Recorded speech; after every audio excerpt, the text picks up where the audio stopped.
country's at war. This world's at war. And it has been for a long time.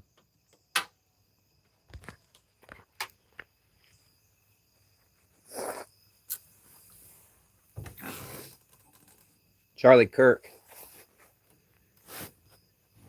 was a man that I was not extremely fond of. Hey, Jenny, I don't know if you know, but a very heavy Christian political man was just shot and murdered on a college campus today here in America. I just recently saw the video unedited. Somebody managed to get it up on Facebook, and I'm sure it'll get taken down. It's really graphic. This is a man that stood for righteousness. He stood for family. He stood for moral values. He stood for life. And he stood for the right to own a gun in America. And now one of the things he stood for has taken his life. I don't like how harsh he can be, but at the same time, the fascism, the tyranny, the Marxism that he fights against is necessary sometimes to be just very seemingly cold, overly blunt. I think what he was doing, I always expressed that I felt he could do it in more kindness and love. But for somebody to just up and take this man's life, they did it in a way that traumatizes thousands of students. Thousands of people just saw that live, in person and online today. They will be forever impacted by this. And I don't know if they know who the shooter, or if they've released who the shooter is yet, but it does say the shooter's in custody. This comes right after, boy, I feel terrible not being able to remember her name, but the young lady that just got stabbed by this black man with a long criminal history on public transit in North Carolina, a 21-year-old Ukraine refugee, and it's such a graphic. This guy just, he really lunged back, stood up, lunged back, grabbed the seat. And so he's putting triple force and just stabs this innocent, beautiful young lady in the neck. This is what small bits of hate, this is what trolling people online, this is what being mean to people brings to our fucking world. It needs to stop. It simply needs to stop. This is why I'm so insistent on saying be kind to one another. To see that many people screaming in terror and traumatized. A single gunshot. This guy clearly had one target, and he hit his target.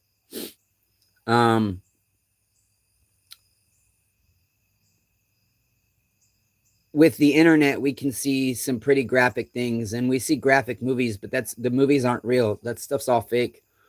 I had somebody send me, when I was using drugs one time, somebody that bought heroin off of me, some lady up in New York, sent me a video of the cartel hacking this guy up, and none of it's blurred.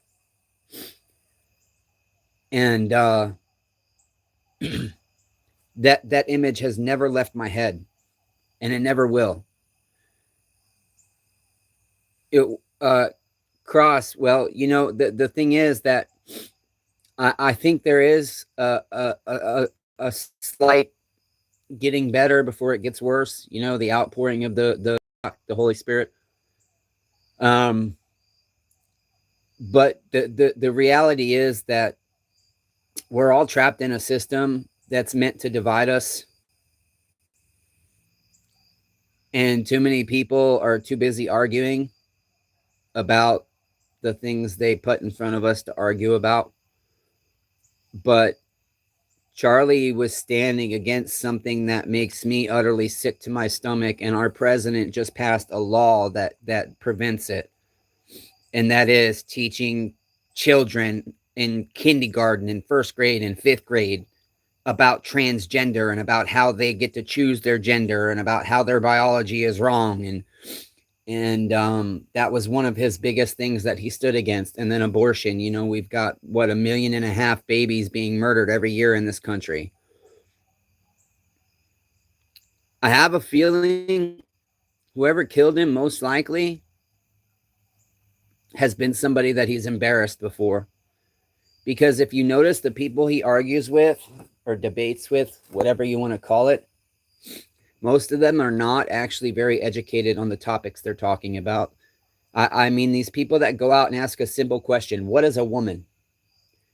Ask a liberal what a woman is, and they're going to tell you, well, a woman is anybody that identifies as a woman. Okay, guys, I'm a woman. Do you believe me? Do I look like a freaking woman to you? Hey, Auntie Blanche, it's a sad day today. I can say I'm a woman all I want. By definition, that does not make me a woman. When we're castrating children in this country, this man stood up and clearly put his life on the line and ultimately gave his life to fight against this shit. Could he have done it in kinder ways with kinder words? Yeah, I do think he could.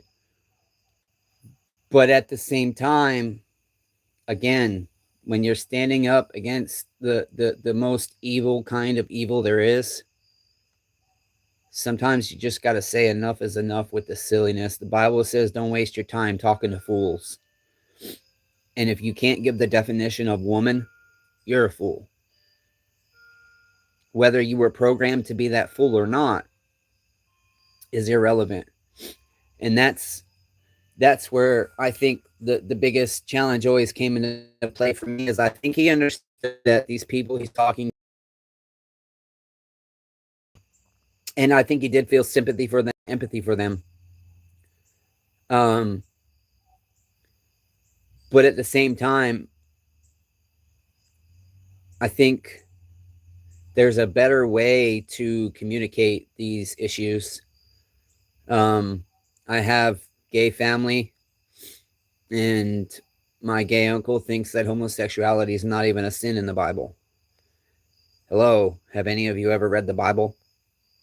I mean, you know, but a sin is a sin is a sin is a sin. Yeah, that's right, Cross. And that's the thing. Hey, Rob, I was thinking about you today.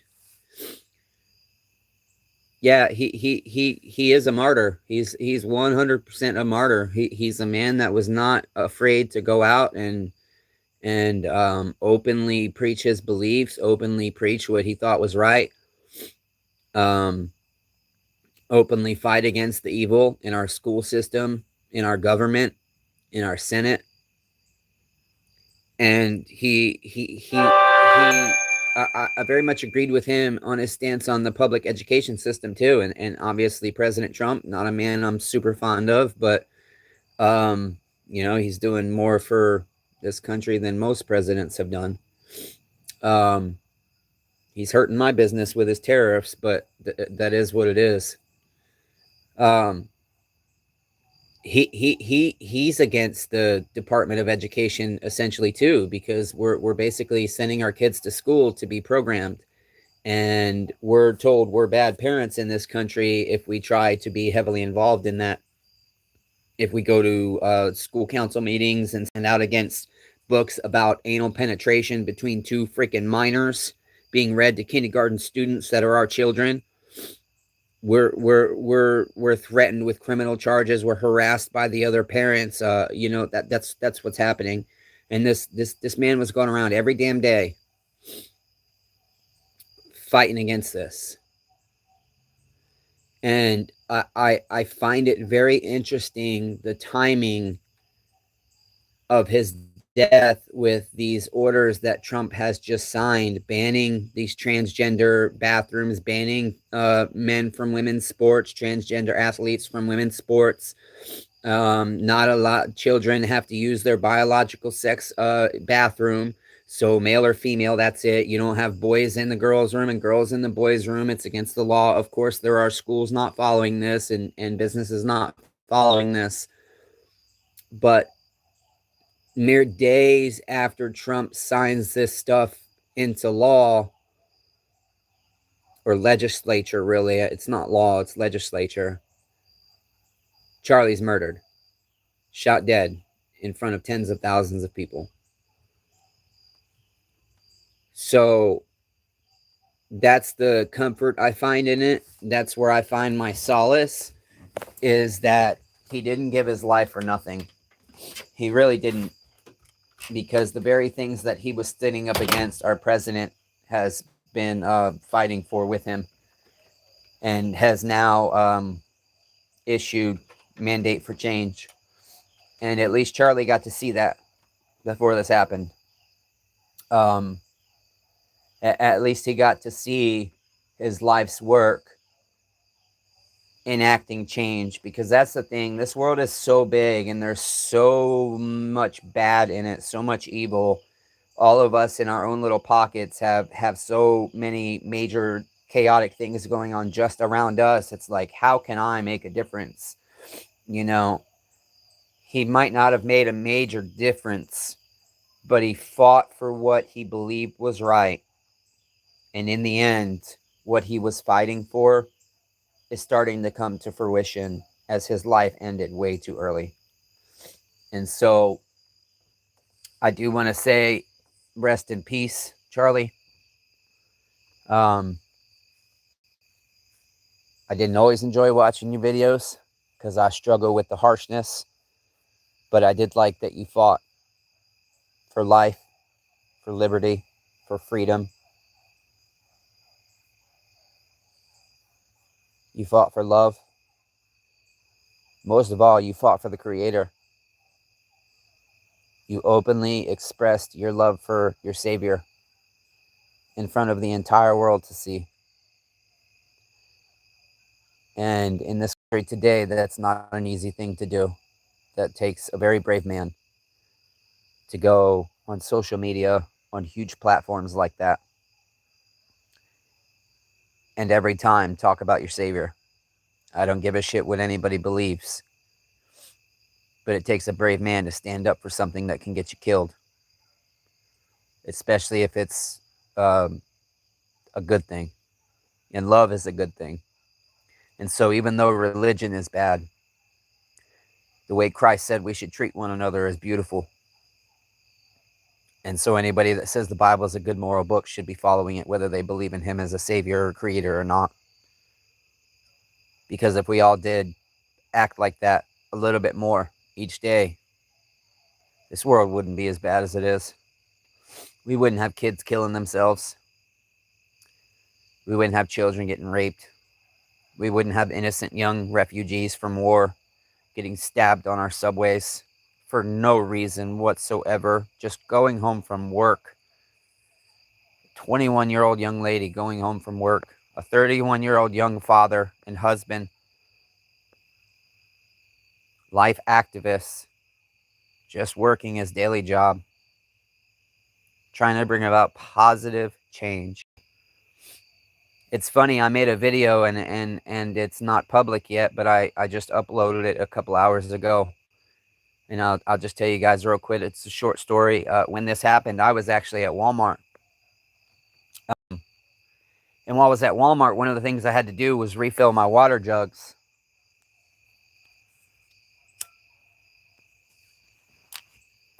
And in refilling my water jugs, there was a woman about my age. No wedding ring, so appeared to be a single mother. So I'm almost 40, so I'm guessing she's roughly my age. And initially I see her with two kids. One daughter appears to be about 12 to 14, and then a son maybe 7 to 8 years old. They're filling 2 5-gallon things of water, and they've got a couple of other grocery items in their cart. And when I was leaving the store, I saw her, those two children, and two more what appeared to be teenage girls in the theft prevention room at Walmart. And as I walked by, I wondered what could have happened. Is this a single mom that is so desperate she was trying to steal water, or did her teenage kids sneak something in their pocket? What's the situation? Because typically, if she's got her own jugs and is refilling them, and one of her kids tries to steal, they're not going to prevent her from buying her stuff. So I wasn't at the front of the store when any of this happened, and so I don't know for sure what happened, but I decided to wait in my truck. And when they came out with the police, I followed them across the parking lot. I drove across the back of the parking lot, just waiting, watching the situation to see what's going to happen. And after the police walked the mother and the four kids to the vehicle and began to walk away, I decided to drive over there and see if she would explain to me what happened. And so I said, "Excuse me, ma'am." I said, are you willing to tell me what happened in there?" And she immediately says, "My kids decided to steal." And I don't know for sure, but the expression I saw on the children's faces was more like it was possible maybe mom was either trying to walk out with stuff or directed kids to put stuff in their pockets. I don't really know. It just looked like the kids were not embarrassed. They were mad that their mom was blaming them for something, it seemed to me. I don't know for certain. But either way, I said, "Well, are you struggling, ma'am? I noticed you're not wearing a wedding ring, so I thought maybe you're a single mom. If somebody's having to try and steal water, they must really be struggling." And she said, "No, I'm not struggling. I have money to buy them what they need. I have money to feed them, just not get them the extra things they want." And I said, "Neighbor, just, if you're struggling, just tell me and be honest with me so I can do the right thing and try to help you out." And she says, "Well, I am struggling. I don't know how to pay my light bill right now." And she just, the typical stuff that a lot of families are struggling with, a lot of single parents are struggling with. And I had $200 on me. I paid my bills for the month. I don't have much left in the bank for the month. Um, and I said, "I'm going to give you half of what I have."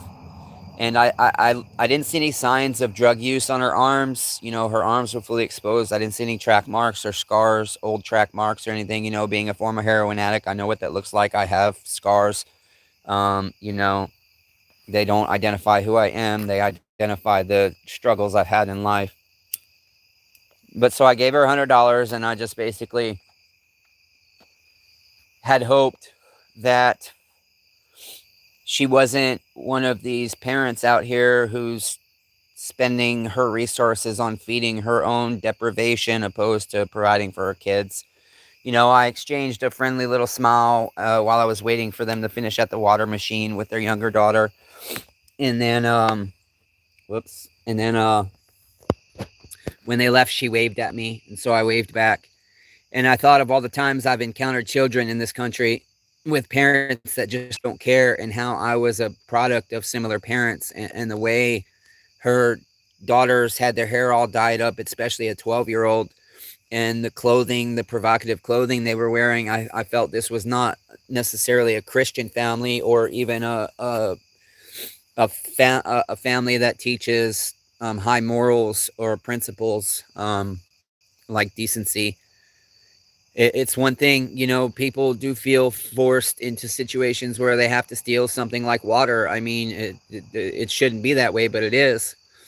And it's just that the challenging thing is, this is something that Charlie consistently said, was that the children of the broken homes, the children, the unborn babies that are murdered in the womb, or pulled out and murdered just outside of the womb, they're the victims. And what I see happening is, these are the type of kids that grow up and have abortions and have children that they can't afford, and have multiple baby daddies, and fathers that have multiple baby mamas, and that doesn't make for a better world. So at the end of the day, if this man is going out and saying, "I'm willing to risk my life to say that it's more important to have a family unit than to have all this shit like trans, and teaching our kids that they're not in the right body, and all this other stuff," because when you look at the statistics, there's no denying people that grow up in loving homes with attentive parents and the resources to have a decent education, they far more frequently turn out to be okay in this world and be morally decent people more frequently than the kids that grow up with parents that don't give a shit, parents that are druggies, parents that are drunks, parents that are never around, parents that are mean, harsh, unattentive. A strong family unit. More of that means less shit in the world. And so, um, everybody just be praying for the biggest victims are as kids. They're gonna have their dad now. This man or woman, whoever shot Charlie dead, murdered her father. I believe he has two kids. I'm not 100% certain. I believe it's two, and they're young. I mean, he's almost 9 years younger than me, and his life ended today. It makes you wonder the imbalance of it, because I believe in a lot of the stuff he believed in, but here I am, and I'm not making any major positive change in the world. I'm not out there, fighting my own social insecurities or my own desire not to have people say negative things about me constantly. I mean, I'm a tiny little guy and I get all kinds of trolls. I cannot imagine the level of trolling that man dealt with in his life, running all the different social media platforms that he did, being a big part of all of that. That stop a lot of people dead in their tracks, and they'll just become a hermit or just reclusively live. He didn't. He went out there. He was a warrior. The warrior. I respected him. Again, didn't love everything about him, but I really respected him. I was glad somebody was out there. Well, see, Joe, Democrats better watch their backs. That's just spewing more hate. That's not the answer. One person shot him, not Democrats. One person. Was that one person probably brainwashed throughout their life? Traumatized, damaged? Yeah. We can blame it on that shit and keep going to war, or we can say enough is enough. We don't have to live like this. We don't have to live in a world of hate, division, separation. It's bullshit. Enough's enough, neighbors. I'm serious. Enough's enough. This is so unnecessary. It was so unprovoked. Um, his death is less shocking than. Damn it! I just heard her name before I started this event. If does anybody know that girl's name? Um, the young lady, the refugee from Ukraine that was stabbed on the public transportation in North Carolina. That black dude that had been arrested and released 14 prior times. She sat in front of him on a bus, and within 2 minutes, her life was ended by him. Let's see. I am a European. I am shocked. What is happening with the left in America? Much love to my American brothers. Thank you, Sarah Humano. It's not just this country, but we are definitely not setting a good example for the world on how to act. It's all over the world. Protest, murder, war. Well, Joe, that's the funny thing. We have a choice to keep fighting or learn to live together. The problem is, I lean more to the right. The problem with most people on the left, and Charlie said this all the time as well. We all say this on the right, or as conservatives or believers, etc. Um, and that is, liberals, you can't talk to them because they want you to completely change what you've been taught your whole life about biology, about male and female, about sir and ma'am, about respect for your elders by calling them sir and ma'am. And every day there's 10 new pronouns and 10 new groups of gender. So you can't even keep up with it. But they expect you to conform to their way of living, whilst also at the same time denying living the way you want to live. Spain, a lot of problems with our socialist government. I don't know a lot about what goes on in Spain there, neighbor, but I know the UK. I know I see a lot of Australian news, Jenny, where you're at. I see a lot of, just brutality. It's everywhere. The brutality is everywhere. My heart goes out to Charlie's family. I just want everybody to pray and try and be part of the solution, not the problem. Just try to be kind. If you engage in conversation with somebody that has different views than yours and they're being illogical, just don't even engage. Because this is the shit that comes out of it. You get murdered. It's illogical, guys. Can somebody explain any logic to me? Can somebody give me any reason? Tell me one thing this man did to deserve to be shot dead in front of thousands of people. What, somebody wanted to get revenge because Charlie made him look like a fool one day on the microphone? I'm guessing that's what it was. Thank you, Cathos Prime.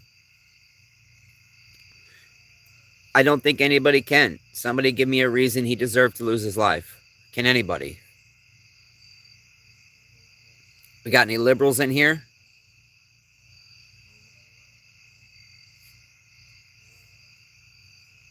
It'll be interesting to see what gets said about this.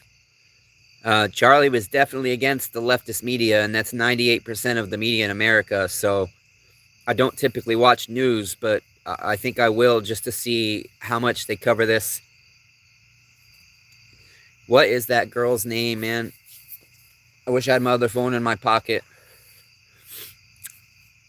I saw some people making memes in fun of this. They made me very sad and scared of how sick people can be.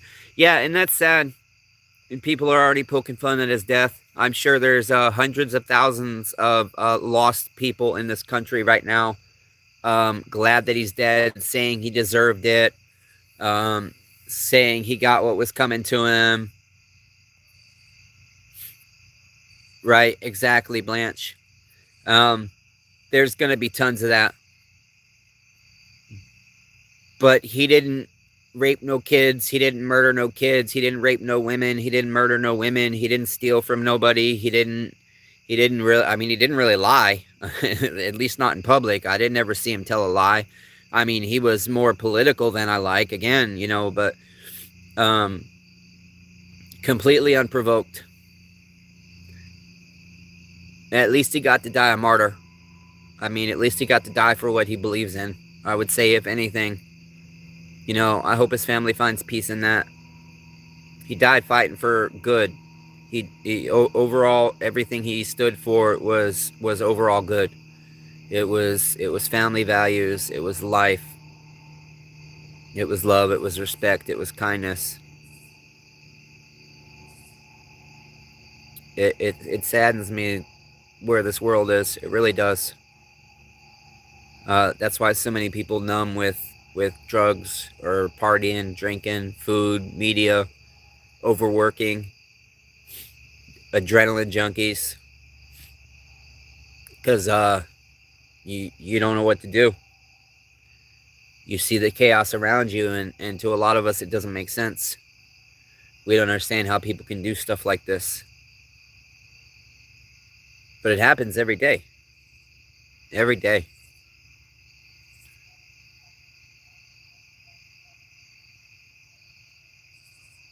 Yeah, you see, Blanche, and that brings up actually, Ariana Zarutska.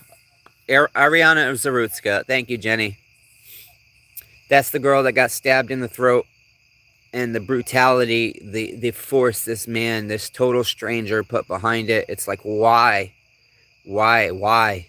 This man shouldn't have been on the streets. Now, I'm against the bond system in America in a large way, because it's set up to be guilty until proven innocent. But when you've got a record, it's totally different. When you've been arrested 14 times for violent crimes, yeah, you shouldn't have a cashless bail. You should have to pay bail to get out of jail. I'm sorry. But Charlie's kids have their father's murder, assassination, all over media for the rest of their lives. So they'll never be able to escape images of it, most likely. Anytime they ever try and look up anything, even 10 years from now, having to do with their dad's name, who doubts me that the biggest thing that will come up is his assassination? And so the scumbag that did this, I hope you have to suffer every day with that. You know, North Carolina, I don't know if it's a death penalty state, but most situations I'm against the death penalty solely because I think it's a further punishment to suffer in a cell by yourself for the rest of your life, or to suffer in prison. The opposite side of that, yeah, Blanche, I just know he has 2 kids. I don't know how old they are. I know they're young, though. They're young. They're real young. Definitely both under 10. Um, um, the only time I would want somebody to get the death penalty is in a situation like my mother's murderer, because he was institutionalized and he wanted life in prison. He didn't want the death penalty. A lot of guys that have life in prison, if you ask them, they say that would be an easier way. A lot of guys on death row, you know, they just want to get it done and over with because it's misery living with it every day in prison. So I think that's a harsher sentence. But nonetheless, the fortunate thing is that whoever did this apparently is in custody. And I doubt they're getting out ever. We shouldn't try to humanize these kind of scumbag. They are monsters. End of debate. Well, that's the thing. See, Ser Humano, again, I'm gonna push back against that mindset, because when we think that way, you have to wonder, why are they that way? You know, like I said, this might be somebody that Charlie debated before, and he's been pretty mean to a lot of people that have come up to that microphone.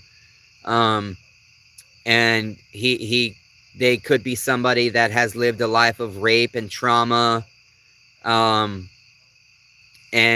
everything else, and so they might be a lost soul opposed to a monster. They committed a monstrosity. They committed an evil act. Absolutely, I will not deny that. Unprovoked, unnecessary, inhumane.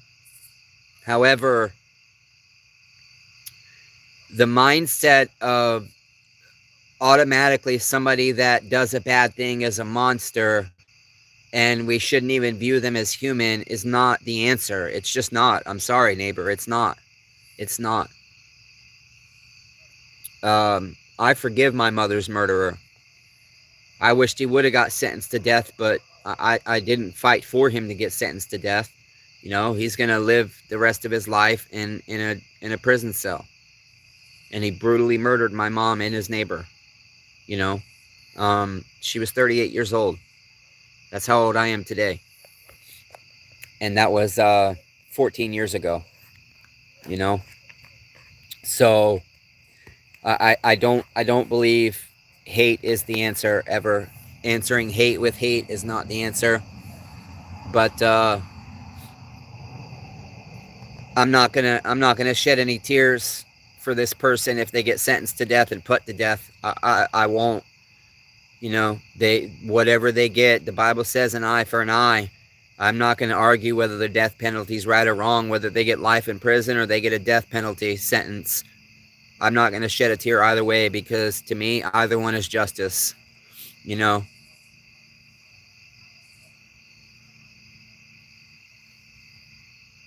Yeah, sir, forgiveness is really hard. It's really, really hard, especially to people that have wronged you. But I forgave my birth father, the man that beat me and raped me as a child. Gave him a second chance. He was still a piece of shit. He's dead now. But I forgave him. Gave him a second chance. My birth mother that abandoned me, gave her a second chance. She's still not a very good person. But you carry hate in your heart. Hate breeds hate.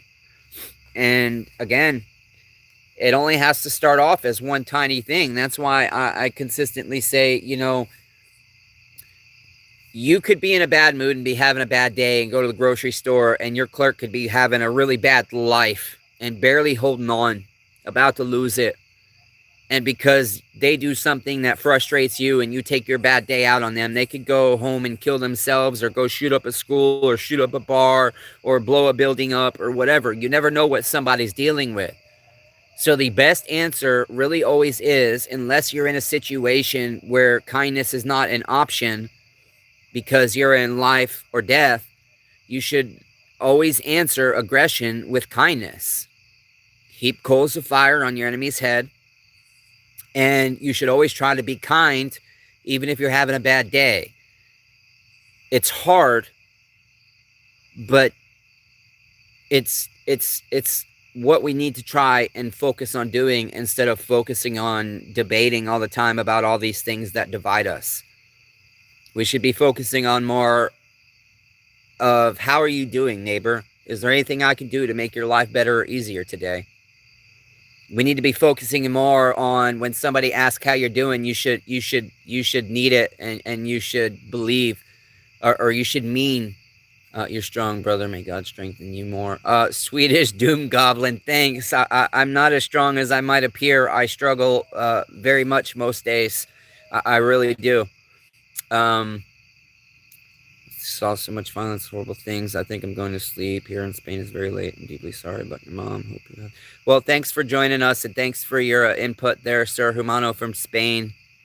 Cathos said, love thy enemy. It is really hard to do in the moment, though. Yeah, it is. It is. It's hard to love people that wrong you.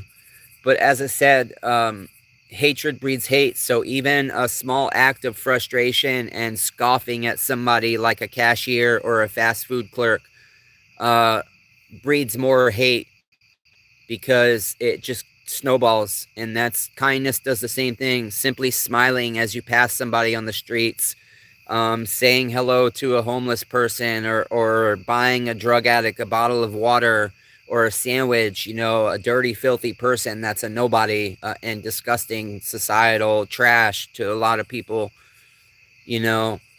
Kindness breeds kindness, and hate breeds hate. I wished I could have given Charlie advice to think about every person he talked to. Would Jesus respond in that way? I wish he would have done it in a more kind and loving way, and maybe this wouldn't have happened. But he didn't deserve this. And my heart goes out again, mostly to his children. But my heart goes out to all the suffering out there, especially children in this world. We're up to, what, 9 billion people already? When I was in high school, we had 6 billion people on this planet. And the population, we're on track for 10 billion by next year. So there's a lot of hurt people out there. There's a lot of traumatized people out there. There's a lot of suffering people out there. And my heart goes out to all you neighbors. Rest in peace, Charlie. You died a martyr. You died, as many will say, a hero. And I hope your family forgives all the hatred that's going to come out of Charlie's enemies. And I pray that they be protected against all that hate. And if you're a believer, pray for them tonight, you guys. Pray for Charlie's kids. Pray for his wife, his parents, his grandparents. He came from a big, loving family. So a lot of people are going to be hurting tonight.